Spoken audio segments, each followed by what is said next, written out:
승부수를 띄웠습니다. 누가 윤석열 검찰총장이 어떤 개혁 승부수를. 자, 이게 언제였습니까? 자, 그제였죠, 그제. 그제 김민지 기자, 문재인 대통령이 윤석열 검찰총장을 콕 집으면서 지시한 게 있었죠. 그렇습니다. 조국 장관의 업무 보고를 받는 자리에서요. 이 자리에 없던 윤석열 총장을 직접 지목하면서 숙제를 하나 내줬습니다. 이런 숙제인데요. 들어보시죠. 검찰총장에게도 지시합니다. 다양한 의견을 수렴하여 국민으로부터 신뢰받는 권력기관이 될 수 있는 방안을 조속히 마련해 제시해 주길 바랍니다. 이 모든 공권력은 국민 앞에 겸손해야 합니다. 특히 권력기관일수록 더 강한 민주적 통제를 받아야 합니다. 네, 윤석열 총장에게 지시합니다라고 하면서 내준 숙제가 있었는데요. 숙제를 내준 바로 다음 날 윤석열 검찰총장이 답안지를 냈습니다. 답안지 냈어요? 자체 개혁안을 발표했습니다. 7개 특수부를 3개로 축소한다든지 파견 검사를 복귀시켜서 형사 공판부에 배치하거나 또 전용 차량 이용하는 것을 중단하는 등 어떤 예우를 폐지하겠다라고 하면서 숙제를 바로 다음 날 낸 겁니다. 예. 그제 대통령이 검찰총장에 지시합니다라고 숙제를 주자 김민지 기자 설명대로 여기 있습니다, 대통령님. 답안지를 어제 윤 총장이 냈다는 거죠. 자, 이를 두고 이런 해석이 나옵니다.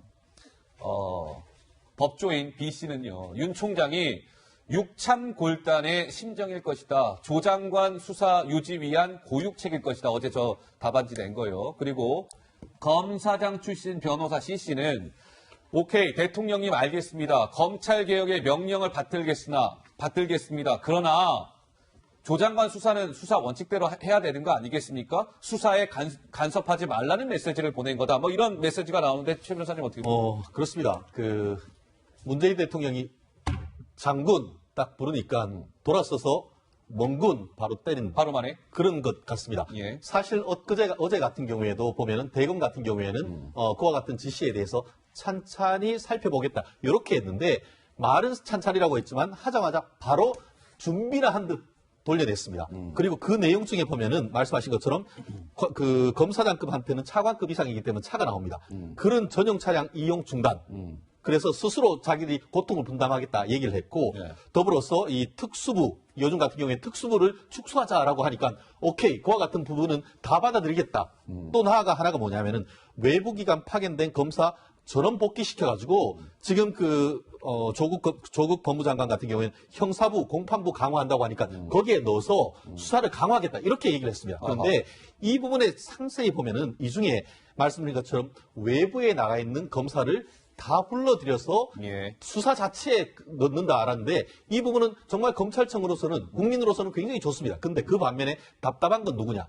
바로 법무부 장관, 각종 장관 그리고 또 청와대 나아가서 국회입니다. 아하. 아시다시피 부장검사를 비롯해서 아주 영향이 있는 분들이 예. 각각 행정부에 가서 법무 담당관을 사실은 하고 있습니다. 그런데 거기 있는 분들이 다 빠져버린다고 하면 특히 법무부에서 검찰들이 나와버린다고 하면은 아마 단기간에 법무부 업무가 상당 부분 예. 마비될 수가 있는 그런 부분이어서 아마 이 부분 이와 같은 대검찰청의 어떤 내용에 대해서 뭐 긍정적이다라고 하지만 사실은 돌아서서 청와대도 솔직히 이 부분에 대해서 약간은 예. 씁쓸한 부분이 아닐까 생각합니다. 자, 그런데 그제 문재인 대통령이 자, 지금 이 장면이죠.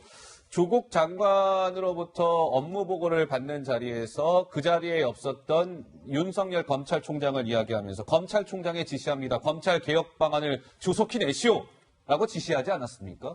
근데 조 부장, 저 장면 관련해서 뭐 좀 하실 말씀 있으시다고요? 네, 우선요. 이런 검찰의 자체 개혁 방안, 법무부 장관과 검찰총장이 만나서 의논하면 돼요. 그런데 문재인 대통령이 저렇게 조국 장관 앞에서 직접 윤석열 검찰총장에 지시한다. 이렇게 한 발언의 배경을 놓고 예. 의견이 분분하죠. 아하. 왜? 윤석열 검찰총장한테 지휘가 안 되는 거예요. 법무부 장관이. 그러니까 대통령이 직접 나섰다. 이런 평가를 들을 수밖에 없고 중요한 것은 특수부 축소. 작년에 이미 문무일 검찰총장이 제안을 했는데 받아들여지지 않았어요. 아하. 당시 민정수석 조국 장관이 반대를 했기 때문에 그래요? 전 정권 수사라고 반대를 했었습니다. 그렇기 때문에 상황에 따라 원칙이 바뀐다? 이게 말이 안 됩니다. 예, 알겠습니다. 자, 김민지 기자. 네.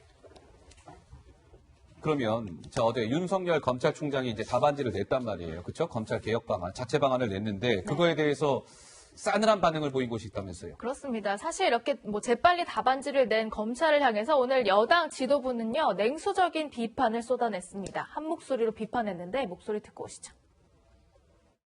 검찰은 좀 더 진지해 주시기 바랍니다. 형식적으로 개혁한다는 신용만 내지 말고 진정으로 스스로 거듭나지 않으면 검찰 자체가 국민들로 또 외면당한다는 사실을 분명히 직시해 주시기 바랍니다. 어제 검찰이 검찰개혁 스스로의 첫 발을 뗐습니다. 그러나 아직 국민이 기대하는 검찰개혁 요구에는 많이 못 미칩니다. 지난 몇 달 동안 반복적으로 벌어진 명백한 불법과 일탈에 대한 철저한 반성과 또 청산도 필요합니다. 거듭 강조하지만 정치적 내통이 있었다면 일부 정치검사에 대해서는 엄히 단죄해서 재발을 막을 수 있어야 합니다. 네, 대통령 지시에 따라서 어제 윤 총장이 자체 개혁 방안을 냈는데 여당에서는 신용만 낸다라는 등 호평이 아니라 혹평을 쏟아냈습니다. 어떻습니까? 대통령께서 검찰총장이 그 자리에 없는데 지시한 거 대단히 이례적이잖아요. 예. 앞뒤 맥락으로 볼 때 지금 검찰에 대해서 대단히 이제 대통령께서 개혁을 지시하는 건 맞는데 개혁안을 낸 거예요, 하루 만에. 하루 만에 냈다고 또 이걸 비판적으로 보면 안 되잖아요. 신용만 한다. 검찰 개혁이라는 게 계속 되어왔던 하나의 과제예요. 시대적 당이고. 이걸 가지고 어쨌든 해 나가야 될 거 아닙니까? 일단 수사 중이니까. 너무 이 부분도 너무 비판적으로 보니까 정말 국민들은 정말로 검찰과 여권이 대립구도구나 이렇게 볼 수 있을 거 아니겠어요? 예. 그건 다 우리가 아는 겁니다만 저도 권력기구 내에서 행정부 내에서 너무 여권이 검찰을 공격하는 것으로 비치는 건요. 결국 여당에도 나중에 부담을 자기가 할 수 있어요. 그러니까 어느 정도 이것도 수위 조절이 필요하고 또 하나 마지막 하나 말씀드리고 싶은 게 제일 중요한 게 역시 검찰에 대한 문민 통제예요. 지금 그거 계속 강조하는 거 아닙니까? 검찰에 대한 민의 통제. 예. 선출 권력이 아니기 때문에 문민 통제하려면요. 검찰총장 직선제로 바꾸고 검사장도 어떤 국민이 선출한 이런 쪽으로 장기적으로 연구를 해야 돼요. 그러지 않으면요. 문민 통제 안 됩니다. 그런 것들 놔두고 자꾸만 검찰에 대해서 뭔가 의견을 냈는데도 불구하고 그것도 비판으로 하면 어떡합니까? 예. 그러면 여권의 입장을 이해합니다만 저렇게 비판 일변도로 하는 건요. 바람직하지 않습니다. 알겠습니다. 자, 여권의 어제 검찰 자체 개혁 방안에 대한 여권의 평가 얘기까지 좀 들어봤습니다. 시간이 다 됐습니다. 저는 60초 1분 후에 다시 돌아오도록 하겠습니다.